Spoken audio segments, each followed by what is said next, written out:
Саламатсыздарбы? Сиздер менен мен тарыхчы Иличбек Турдубекович. Бүгүн биз дүйнөдө тарыхый из калтырып эң кыйын деген мамлекеттер менен тааныштырып баштамакчыбыз. Бүгүнкү чыгарылышыбызда Байыркы Рим же Рим мамлекети жана империясы менен саякатыбызды баштайбыз. Анда эмесе көрүүчүлөр, бул мамлекетти тереңирээк билгиңер келсе, мени менен болуңуздар. Байыркы Рим жөнүндө кандай шаарлары болгон, кандай тилде сүйлөшкөндүгү тууралуу кичине силер менен тааныштыра кетейин. Анда эмесе ири шаарлары булар Рим, Константинополь, Александрия, Иерусалим, Сиракуза, Эфес, Карфаген, Антиохия, Коринф, Афины, Кесария, Веи, Фернакис, Пергамон жана башка шаарлар болгон. Тили болсо булар латынча сүйлөшкөн, жана байыркы грек тилинде сүйлөшкөн. Жана же болсо жергиликтүү тилдери да болгон. Расмий тили болсо латын тили жана байыркы грек тили болгон. Дини болсо адегенде Рим динине ишенишкен. 380-жылдан баштап христианствого өтүшкөн. Акча бирдиги болсо сестреца, динарий же болсо авреустун болгон. Рим өзүнүн бай маданияты жана тарыхы менен өзгөчөлөнгөн. Ал бир кезде бардык цивилизациялардын ичинен дүйнөдөгү эң күчтүү империя болгон. Аянты 6,5 миллион чарчы километрден ашкан. Ал эми калктын саны кээде рекорддук көрсөткүчтөргө караганда 6,5 миллионго жеткен. Албетте алардын арасында тарыхта чоң из калтырган инсандар болгон. Бул жерден кандай инсандар болгондугу тууралуу кененирээк маалымат берип кетелик. Биринчилерден болуп бул Цицерон. Цицерон бул биздин заманга чейин 106-жылы туулган Римдин эң улуу философу болгон. Ал көрүнүктүү жазуучу жана чечен, грек тилинен латын тилине котормочу болгон. Ал оппозициялык көз караштары менен белгилүү болгон. Ошол үчүн бир жолу кууп, анан өлтүрүшкөн. Цицерондун эмгектери дагы эле изилденип жатат. Кийинки биздин ошол Рим империясындагы инсандардын бири болгон бул Юлий Цезарь. Балким эң белгилүү Рим мамлекеттик ишмери жана генералы болгон. Ал көрүнүктүү аскер башчы болгон. Көптөгөн согуштарды жеңип, бүт Рим империясынын жалгыз башкаруучусу боло алган. Юлий Цезарь Галлияны толугу менен басып алып, герман урууларынын тынымсыз чабуулдары менен күрөшүп, Британияны басып алууга жетишкен. Андан кийинки тарыхый инсан Рим империясындагы бул Марк Брутус болгон. Марк Брутус Рим сенатору жана инсан. Анын окуясы Юлий Цезардын өмүрү жана өлүмү менен түздөн түз байланыштуу. Дал ошол адам бийликке умтулган адам өлтүрүүнүн уюштуруучусу деп эсептелинген. Ийгиликтүү өлтүрүү аракетинен кийин бийлик сенатка өтүп, ал Марк Брутусту Рим империясынын чыгыш аймагынын башкаруучусу кылып дайындаган. Кийинчерээк аны Октавиан Август жана Марк Антонио жеңген. Октавиан Август тарыхый инсан болгон. Ошол кездеги Рим империясындагы же болбосо Рим мамлекетиндеги Октавиан Август Юлий Цезардын алыскы тууганы болгон. Ал анын чоң таекеси болгон, бирок кийин аны багып алып, мураскор кылып дайындаган. Октавиан Август Цезарь өлгөндөн кийин бийликти басып алган Марк Антониого каршы тынымсыз күрөш жүргүзгөн. Убакыттын өтүшү менен алар Рим республикасынын үстүнөн бийликти бөлүшүп, мурдагы башкаруучуну өлтүргөндөрү табышкан. Бирок Октавиан Марк Антоний менен Египеттин ханышасы Клеопатранын ортосундагы мамилени билгенден кийин альянс бузулган. Ал муну мамлекетке коркунуч деп эсептеген. Марк Антоний өлгөндөн кийин Октавиан Август расмирттүүдө Римдин биринчи императору болгон. Ал өзүнүн башкаруусунда Пиреней жарым аралын басып алып, чек араны түндүккө Дунайга чейин кеңейтип, эски үйлөрдү жана жолдорду калыбына келтирүүгө көп каражат жумшаган. Кийинки тарыхый инсан бул Нерон. Нерон 54-жылы 17 жашында тактыга отурган жаш Рим императору болгон. Натыйжада ал эң катал башкаруучу жана өз энесин өлтүрүүчү катары тарыхта калган. Нерон соода жана маданият менен активдүү алектенген. Бирок убакыттын өтүшү менен анын иш аракеттери стихиялуу жана күтүүсүз болуп калган. Мисалы, шаардын жарымын жок кылган римдик отту ал койгон жана бул үчүн христиан жолдочуларын күнөөлөгөн деп ишенишет. Арадан 14 жыл өткөндөн кийин Нерон акыркы жактоочуларынан ажырап, өз ыктыяры менен көз жумган. Кийинки биздин тарыхый инсан бул Вергилий.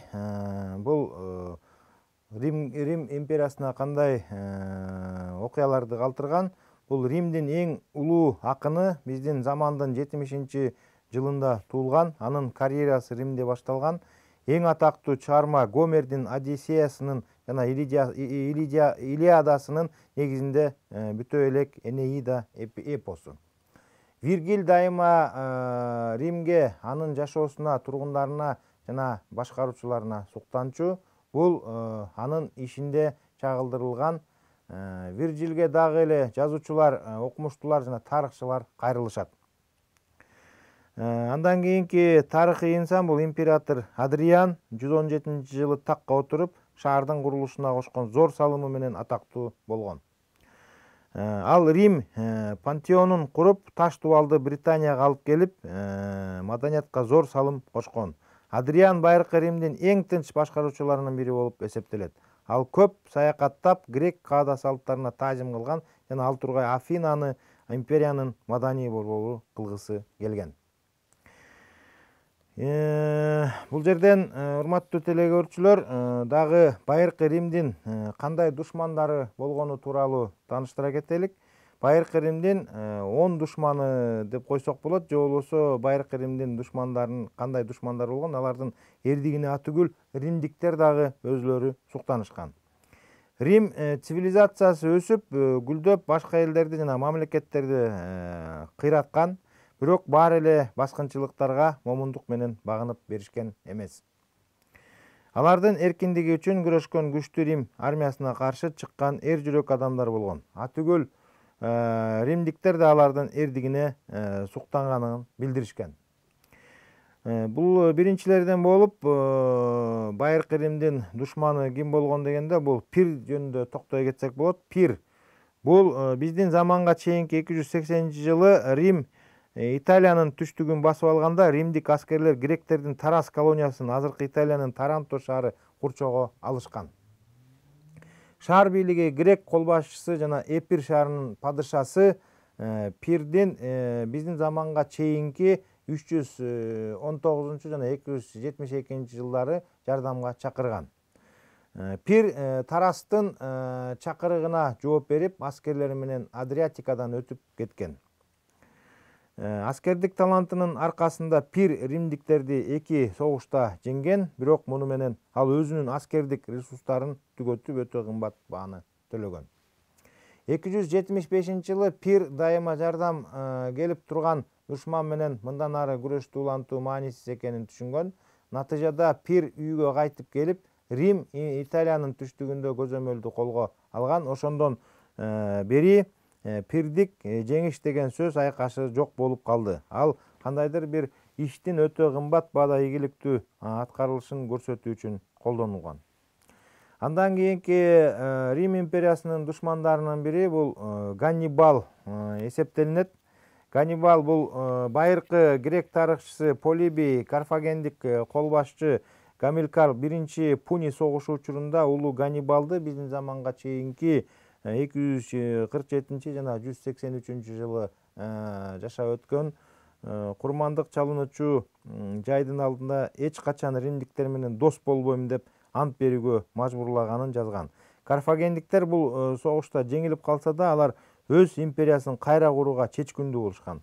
Ганнибал 2 Пуни согушунда атасынын жеңилиши үчүн Римден өч алган. Ал жаңы Карфаген азыркы Картахена чөлкөмүндөгү азыркы Испаниянын аймагына басып кирип, армиясы жана согуштук пилдери менен бардык Пиренейлердин басып өткөн. Андан соң Альп тоолорун ашып өтүп, Апеннин жарым аралына басып кирип, анын жолунда бардык нерсени шыпырып салган.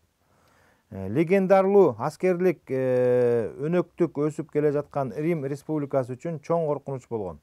Бирок Рим генералы Скипиондун Карфаген аймагына жасаган жооп чабуулу жана биздин заманга чейинки 202 жылы римдиктердин Зама шаарында түндүк Африкада талкаланышы Ганнибалды кайтып келүүгө аргасыз кылган Карфагенге. Ал биздин заманга чейин 195 жылы сүргүнгө келип, 183 жылы каза болгон. Байыркы булактар анын өлүмүнүн убактысы жана шарттары боюнча бири-бирине карама-каршы келет. Андан кийинки Рим империясынын душманы деп аталган бул Митридат. Митридат жөнүндө токтоло кетелик, урматтуу көрүүчүлөр. Митридат 6 деп аталган адам биздин заманга чейинки 132 жана 63 жылдары болгон. Кара деңиздин жээгинде азыркы Туркиянын аймагындагы кичинекей бирок бай падышалыкты башкарган. Атасы өлтүрүлгөн, ал эми өз апасы аны дүйнөдөн кантип өлтүрүүнү ойлогон. Жаш кезинде сүргүнгө кеткен, бирок бир нече жылдан кийин бойго жетип кайтып келген. Көптөгөн уруулардын колдоосу менен таажысын кайтарып алган жана ага каршы кутум уюштурган, көптөгөн үй бүлө мүчөлөрүн өлтүргөн. Биздин заманга чейинки 115 жылдардын ортосунда жана 95 жылдарда анын падышачылыгы 3 эсеге көбөйгөн. Рим менен Митридат дипломатия, пропаганда жана саясий кутумдар аркылуу бири-бири менен тирешип, кансыз согушту жүргүзүшкөн. Биздин заманга чейинки 89-жылы Рим консулу Маниус Аквилий Митридатка каршы согушка чыккан. Кийинки жылы Митридаттын буйругу менен Азиянын оңдогон шаарларына 80 миңдей римдик эркектер жана аялдар жана балдар өлтүрүлгөн. Согуш биздин заманга чейин 63 жылга чейин уланып, Митридат өлтүрүлгөн жана бул жеңилүүнүн натыйжасында эмес, анын өз уулу Фаркастын чыккынчылыгынын натыйжасында болгон. Андан кийинки душмандары деп эсептелген бул Югурта. Югурта Нумидиянын түндүк Африканын биринчи падышасы Масинасынын мыйзамсыз уулу Жугурт биздин заманга чейинки 160-104 жылы жашаган, тактыга өзүнүн жолун муштууга аргасыз болгон. Биздин заманга чейин 118 жылы Тажы мураскорлорунун биринин башын кесип салган Гиемпсала, дагы бир мураскор Адхербал Римге качып, ал жерден сенаттан жардам сураган. Бирок Жугуртта бюрократиялык системаны жакшы өздөштүрүп, бардыгын түз мааниде пара берүүгө жетишкен. Натыйжадагы Нумидиянын Серек батыш бөлүгү бөлүнгөн. Бирок Жугурта муну менен эле токтоп калган жок. Ал биздин заманга чейинки 112 жылы Кирта шаарын басып алган. Андан кийин Рим сенаты ага каршы согуш жарыялаган. 109 жылы Рим Жугурттун алтынына кайдыгер жана чирибес болгон мыкты колбашчы Метел жетектеген аскерин жөнөтөт. Натыйжада римдиктер Мавританиянын падышасынын жардамы менен Жугуртаны талкалап, Позет согушунун аймактарын басып алышкан. Кийинки биздин Римдин эң душманы деп эсептелген Спартак жөнүндө токтоло кетелик. Спартак бул биздин заманга чейинки 111 жана 71 жылдары жашаган. Биздин заманга чейинки 73 жылы гладиаторлордун машыгуу лагерлеринен качып кеткен фракиялык римдик кул болгон. Ал дагы 78 кулду өзү менен кошо ала кеткен. Натыйжада анын Рим коомунун теңсиздигине каршы туруу идеялары өлкөнүн миңдеген башка кулдарын жана жакыр калкын өзүнө тарткан. Римдик генерал жана жазуучу Фронтиус Спартактын армиясы алардын лагеринин жанындагы сөөктөрдү мамыларга байлап, алардын колуна курал-жарак жабыштырганын жазган. Спартактын көтөрүлүшү 2 жылга созулуп, аягында римдик колбашчы Крастан талкаланган. Спартак өлтүрүлгөн, бирок анын иштери аны легендага айландырган. Анын 5000дей эли жеңилгенден кийин түндүккө качып 6000ден ашык ашууну айкаш жыгачка кадалган. Кийинки душманы деп аталган бул Атилла биздин заманга чейинки 406 жана 453 жылдары пайда болгон. Хун элинин башкаруучусу болгондон кийин хундар Римге салык төлөшкөн, ал каракчылыкка көбүрөөк окшош болгон деп жазылат бул жерде. 447 жылы Атилла империянын чыгыш аймактарына басып кирген. Рим Атилланын командирлеринин бирине кожоюнун өлтүрүү үчүн пара берген, бирок бул план ишке ашпай шаарларды басып алган. Натыйжада Рим генералы Аэци визготтордун колдоосу менен Каталун түздүгүндөгү салгылашта Атилланын алдыга жылышын токтото алган. Көп өтпөй хундардын башкаруучусу мурдунан агып жаткан канга муунган өлүк табылган. Байыркы Рим анын маданияты, жери, эли жана башкалар тууралуу тааныштыра кетелик. Өзүңөр билгендей эле Рим Италияда жайгашкандыктан Италия тууралуу кыскача кеп айта кетелик. Италиянын географиялык чөйрөсү жана калкы. Балкан жарым аралынын батыш жагында Апеннин жарым аралы жайгашкан. Жарым аралды Апеннин тоо кыркасы бойлоп өтөт. Тоо кыркасы жапызыраак келип токойлор каптаган. Тоо кыркалары менен деңиздин аралыгында түздүктүү жээктер созулуп жатат. Апеннин жарым аралында темирдин, жездин, курулуш ташынын, чопонун кендери бар. Бийик Альпы тоолору жарым аралды түндүктөн соккон шамалдан далдаалап турат. Климаты жылуу жана жаан чачындуу. Деңиз жээктеринин жана тоо өрөндөрүнүн кыртышы түшүмдүү келет. Жарым аралдын түштүк бөлүгүн Музолор өлкөсү Италия деп аташкан. Кийинчерээк бул ат бүткүл аралга тараган. Жарым аралдын батыш жана түштүк жээктерине кемелер токтой турган ыңгайлуу булуңдар бар. Жарым аралда чулгап турган деңиздерде майда аралдар аз. Анын түштүк жагында Сицилия аралы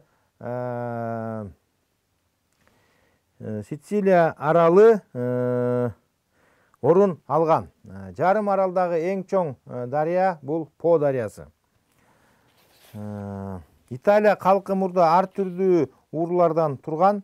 По дарыясынын өрөөнүндө келттер же болбосо галдар, примордук Альпыда лигурлар, ортоңку Италияда италик уруулары, Лациумда латиндер, анын түштүгүндө самниттер жашаган. Мындан сырткары этрусктар, сабинилер, самнилер жашашкан. Бул уруулардын бардыгы тең италиктер деп аталган. Италиктердин негизги кесиби мал чарбачылык болгон. Биздин заманга чейинки 7-кылымда этрусктар Италияда 12 шаар мамлекетти түзүшкөн. Шаар мамлекеттери падышалар башкарган. Этрусктар дыйканчылык менен алектенишип, дан эгиндердин жүзүм, алиф өстүрүшкөн. Ошондой эле кол өнөрчүлүк менен кесиптешкен, соода кылышкан. Байыркы Римдин негизделиши, кантип Байыркы Рим негизделген? Тибр дарыясынын жээгинде дыйканчылык менен кесиптенген чакан кыштак болгон. Бул чакан кыштак кийин чоң шаарга айланган. Биздин заманга чейинки 753 жылы Рим шаары негизделген. Уламыш боюнча биздин заманга чейинки 754 жана 753 жылдары эгиз бир туугандар Ромул менен Рем негиздегендиги айтылган. Кимдир бирөөлөр ымыркайларды Тибр дарыясынын жээгине таштап кетишет. Дарыянын жээгинде аларды эне карышкы эмизип багат. Кийинчерээк бул ымыркайларды бир койчу таап багып алган. Эресеге жеткен ага-инилер Ромул жана Рем Тибрдин жээгине шаар курушат. Шаарга Ромулдун аты ыйгарылган. Кийин Байыркы Рим шаарына уламышта айтылгандай ага-инини эмизген эне карышкырга арналып эстелик орнотулган. Бул эстелик Римдин ыйык белгиси болуп калган. Байыркы Римдеги падышалык башкаруу. Биздин заманга чейинки 8-кылымдын ортосунан байыркы Римди падыша жана сенат башкарган. Сенаттын мүчөлөрү сенаторлор деп аталган. Байыркы Рим падышалары маанилүү маселелерди талкуулоо үчүн кээде элдик чогулушту чакырган. Биздин заманга чейинки 509-жылы байыркы Римдин акыркы каардуу падышасы Тарквиниге кыжырданган эл көтөрүлүшкө чыгып, аны кубалап, байыркы Римде падышалык бийлик жоюлат.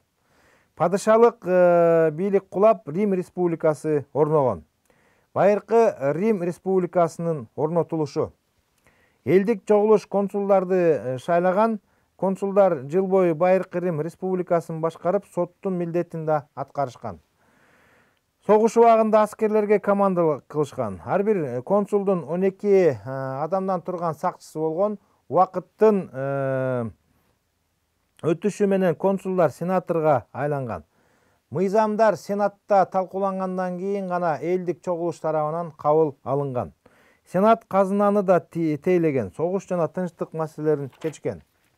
Байыркы Рим менен Карфагендин жер ортолук деңизиндеги үстөмдүк үчүн күрөшү, жеңиши Карфагендин географиялык чөйрөсү жана калкы жөнүндө токтой кетелик. Карфаген түндүк Африкадагы эзелки шаар мамлекет жана ири соода борбору болгон. Аны биздин заманга чейинки 814-жылы Тир шаарынан чыккан финикиялык соодагерлер түндүк Африканын жээгиндеги соода базасы катары негиздеген. Карфаген деңиз аркылуу соода жүргүзгөн, шаар таштан жасалган бийик мунаралуу бийик калың дубалдар менен курчалган. Ал дубалдар шаарды коргоп турган. Карфагендиктер жер ортолук деңизинин жээктерин жана аралдардан турган кеңири аймактарды ээлеп турушкан. Шаар калкынын басымдуу бөлүгү чет жерликтер, гректер, италиктер, этруктар, ливий урлары жана башкалар болушкан. Жана африкалыктар дагы түзүшкөн. Калкы көчмө мал чарбачылык, дыйканчылык жана кол өнөрчүлүк менен кесиптенишкен. Карфагенге баш ийген калктар анын бийлөөчүлөрүнө нактылай салык берип, финикиялык соодагерлер соода кылганы үчүн бажы акысын төлөп турушкан. Карфаген Сицилияга кетүүчү жолдогу тосмо. Карфаген биздин заманга чейинки 7-4 кылымдарда биздин заманга чейин деп жазылса, кылым сандары жылдар чоңунан кичинесине карай эсептелинет. Түндүк Африканын жээк бөлүктөрүн, түштүк Испаниянын жана жер ортолук деңиздеги айрым аралдарды бийлеп турган. Биздин заманга чейинки 3-кылымдын башында Сицилия бүт бойдон Сиракуздан башкасы Карфагендин кармагына өткөн.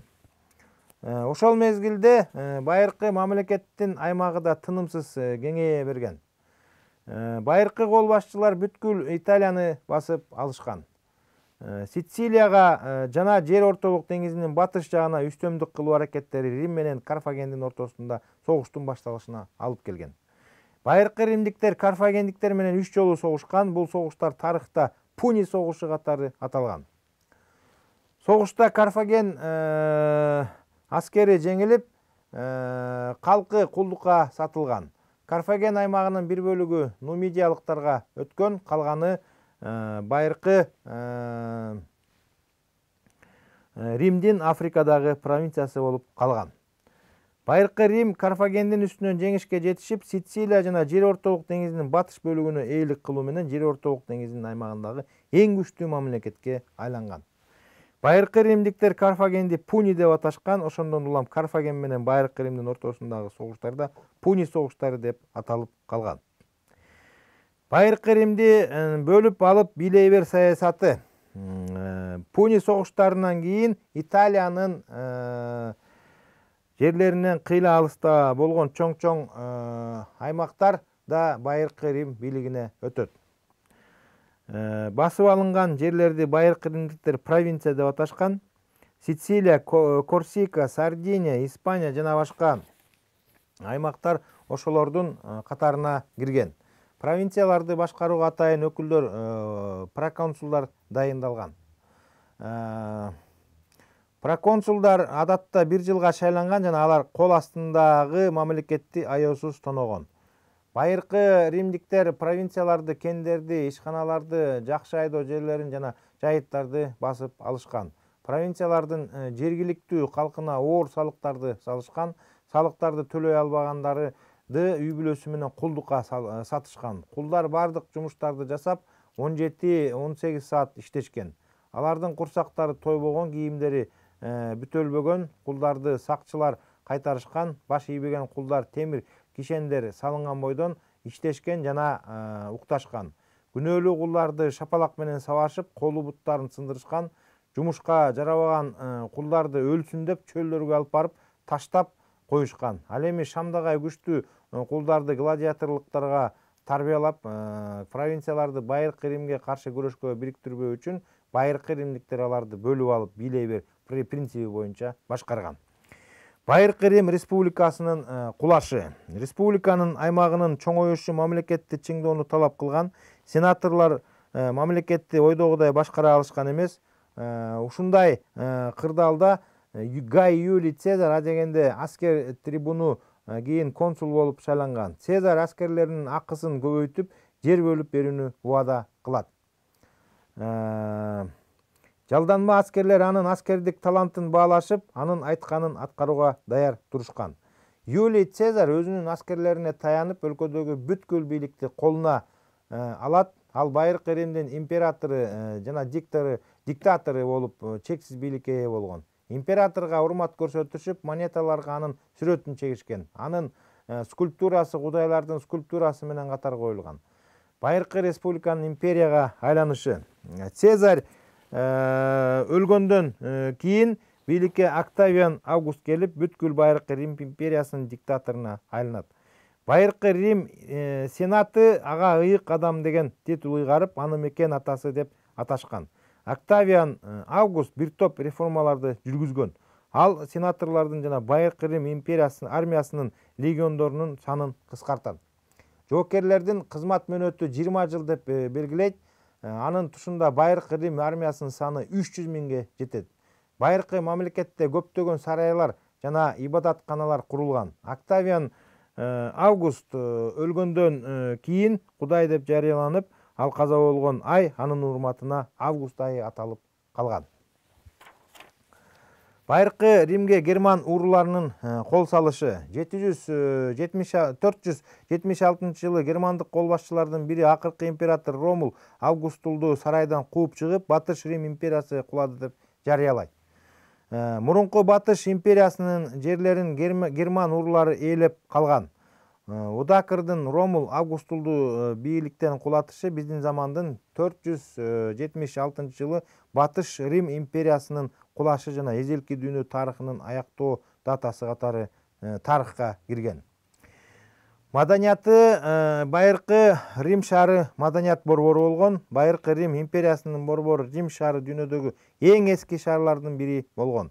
Шаар Саздак түздүктө жайгашкан. Урматтуу көрүүчүлөр, Байыркы Римдин маданияты кандай болгон? Байыркы Рим шаары маданият борбору аталып, Байыркы Рим империясынын борбору Рим шаары дүйнөдөгү эң эски шаарлардын бири болгон. Шаар Саздак түздүктө жайгашкан. Байыркы Рим маданиятынын түптөлүшүнө Этруск жана илгерки гректердин маданияты чоң таасирин тийгизген. Байыркы Рим да жалпы адамзат маданиятына маанилүү салым кошкон. Римдиктер эң сонун архитектуралык курулуштарды, цирктер менен храмдарды, мончо менен ак сарайларды, көпүрө менен суу түтүктөрүнүн курушкан. Римдин акын жазуучуларынын жана тарыхчыларынын чыгармалары башка тилдерге да которулган. Римдиктер сүйлөшкөн латын тилинен итальян, испан, француз жана башка тилдер келип чыккан. Христиан дини да Байыркы Рим империясынын аймагында жаралган. Римдеги кулдардын көтөрүлүштөрү, тышкы душмандарды чабуулдары Рим шаарынын эзелки эң сонун эстеликтерин талкалаган. Ошого карабастан Байыркы Рим империясынын эстеликтери мурдагы доордун жетишкендиктери катары эсептелет. Байыркы Римдеги билим берүү. Байыркы Римде ата-энелер акча төлөп балдарын окуткан. Бала тамга танып жазганды үйрөнгөндөн кийин окуусун токтотуп койгон. Жетиштүү ата-энелердин балдары мектепте андан ары окуусун улантууга аракет жасашкан. Байыркы Рим поэзиясы. Биздин заманга чейинки биринчи кылымдын аягы, биздин замандын биринчи кылымынын башталышында Байыркы Рим поэзиясынын алтын кылымы деп аталган. Вергилий, Лукреций жана башкалар сыяктуу көптөгөн байыркы Рим акындарынын жана жазуучуларынын эң сонун поэмалары, ырлары жана чыгармалары жаралган. Ал чыгармалар көп тилдерде которулган. Атактуу акын Вергилий Энеида поэмасын жазган. Бул поэмада Вергилий Трояны коргоочулардын бири аял Кудайдын уулу Эней жөнүндө айтылат. Ал оолонуп күйүп жаткан шаардан кымбат баалуу буюмдарды алып чыкпастан өзүнүн картаң атасын аркасына көтөрүп алып чыгат. Укмуштуудай көп окуяларды башынан өткөрүп, кийин ал Италияга келип отурукташкан. Эней өлгөн атасы менен кездешүү үчүн өлгөндөрдүн жер астындагы падышачылыгына түшкөн. Ал жерде картаң атасынын жана Энейге анын укумдарын байыркы Римдин негиздөөчүлөрү жана элдердин күч кубаттуу коргоочулары боло тургандыгын алдын ала айтып берген. Ал жерде «О Римдин уулу, сен элдерди башкарууга тийишсиң. Багынгандарды аягын, багынбагандарын согушуп жоошут. Сенин искусствоң мына ушул. Вулкан кудайы Энейге калкан согуп берет. Анда байыркы Рим тарыхынын келечектеги окуяларын жана Августтун салтанат кургандыгын көрсөткөн. Эней өзүнүн келечектеги укум-тукумдардын алардын арасынан Кудайга тете Августу көрөт. Август болсо байыркы Римде тынчтыкты орнотуп, ал тургай байыркы Римден алыс турган элдерди титиретип кармап турган болот. Энеида шаңдуу жана мукамдуу ыр менен жазылган. Вергилий бул поэмасында эрдикти, убадага бекемдикти, улууларды ызаттоону даңазалаган. Байыркы Рим архитектурасына токтололук. Италия аймагында өткөн мезгилдин көркөм эстеликтери таш дооруна таандык. Муну Апулиядагы аскага тартылган сүрөттөр, Лигурия жана Эмилиядагы аялдардын таш статуялары далилдейт. Эзелки грек этрус өңдүү элдердин салттуу көркөм өнөрү байыркы Рим искусствосунун жана архитектурасынын өнүгүшүнө негиз болгон. Байыркы Римдин архитектуралык эстелиги Колизей амфитеатры. Ал эски дүйнөдөгү ири курулуштардын бири болуп эсептелет. Колизей байыркы Римдин жашоочулары үчүн көңүл ачуучу, гладиаторлордун уруштарын көрүүчү жана ар кандай оюндар өткөрүлүүчү жай болгон. Бул эстелик байыркы Рим императору Флавиевдердин династиясына тиешелүү. Айрым маалыматтар боюнча амфитеатр жортулардан түшкөн оржолордун эсебинен курулган. 100 миңдеген кулдар иштеп, инженерлер, художниктер жана архитекторлор аларды көзөмөлдөгөн. Алгач Флавиевдердин амфитеатры кийин эстеликтин чоңдугуна байланыштуу Колизей, латынча абдан чоң деген сөздү билдирет, деп атала баштаган. Анын архитектурасы эллипс формасында курулган, ичине кирүү үчүн 80 эшик болгон. Анын 4 эшиги император жана жогорку даражадагы төбөлдөргө арналган. Колизей дүйнөнүн 7 кереметинин бири деп эсептелген. Байыркы Римдеги Пантеон Рим кудайларынын храмы болгон. Байыркы Рим империясы күчүндө турган мезгилде курулган. Кийинчерээк христиандар өздөрүнүн сыйына турган үйүнө айландырып алышкан. Пантеон биздин күндөргө чейин сакталып калган дүйнөдөгү жалгыз храм. Пантеон биздин заманга чейинки 27-жылы негизделген. Байыркы Рим императору Августтун бир тууганы Марк Агрипптин демилгеси менен салынган. Куполунун диаметри 44 метр, дубалынын калыңдыгы 6 метр. Байыркы Римдин айкелдери. Байыркы Рим айкелдеринин өнүгүшүнө гректик айкелчилердин таасири тийген. Алар көп учурларда императорлордун кудайлар менен мифтеги каармандар түрүндө көрсөтүшкөн. Императорлордун жеңиштерин даңазалаган статуялар, рельефтер, аркалар, колонналар пайда болгон. Байыркы Римдик айкелчилер портреттерди түзүүдө өздөрүнүн гректик окутуучуларына алда канча озуп кетишкен. Байыркы Римде эң эзелки кезде эле өлгөн адамдын бетин мом маскаларына түшүрүшүп алышкан. Айкелдик сүрөт искусствосу мына ушундан өнүгүп чыккан. Байыркы Римдик сүрөтчүлөр адамдын тышкы турпатын жөн эле так түшүрүп гана тим болбостон, ошондой эле анын мүнөзүнүн, акылынын, эркининин, күч кубатын, ач көздүк же сараңдык өңдүү сапаттарын ачып көрсөткөн.